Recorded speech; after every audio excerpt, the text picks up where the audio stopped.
If you've got something valuable, a birth certificate or passport, stock or property deed, you may soon be using a blockchain to find it, check it, or sell it to somebody else.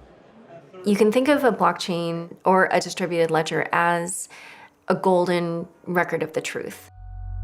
These technologies are about to disrupt every industry that has been based on trust.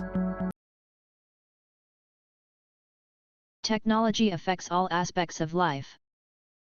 From the moment you wake up and check your phone for the weather to the moment you pay for dinner and groceries at your local shopping center. We're constantly shedding data, for example, by surfing the internet or making credit card purchases. Everything is being recorded regardless if you wanted it or not.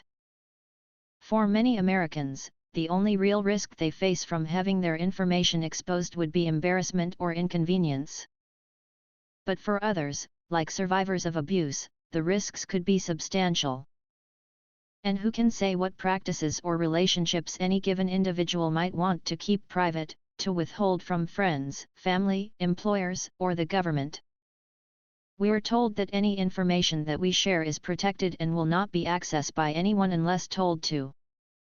But that simply is not the case. In the US alone, according to a statistic written by Statista, there were 1,244 data breaches in 2018 alone, leading to 446.5 million exposed records that were supposedly protected from malicious hackers.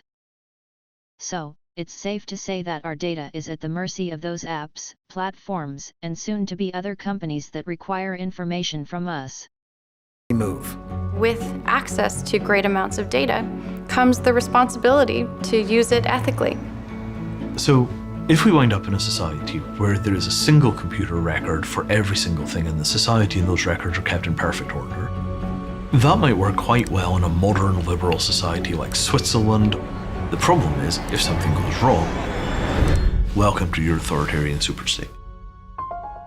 The virtues that we want to preserve are virtues that we're going to have to consciously fight for, because the technologies themselves don't bring those values with them. If you want those technologies to have those values, you have to bring them yourself. Along with data that is being collected through the computational devices that we interact with daily. There are also things such as surveillance cameras and facial recognition that are used to monitor public and private spaces and to identify people, as is becoming both more pervasive and more invasive. Surveillance cameras and facial recognition are used to monitor public and private spaces and to identify people, making it seem that there is no private space anymore. This type of surveillance is something that's always around for quite a while but has adapted and transformed as technology had advanced.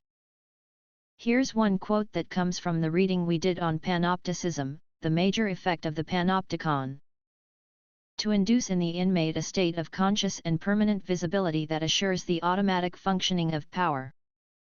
So to arrange things that the surveillance is permanent in its effects even if it is discontinuous in its action, that the perfection of power should tend to render its actual exercise unnecessary. This type of surveillance has evolved with the technology that we use every day. It may not be the jail warden that looks at you from the middle of the holding cell room, but it's the constant reminder that you're always being watched even if it is from the eyes of someone right next to you.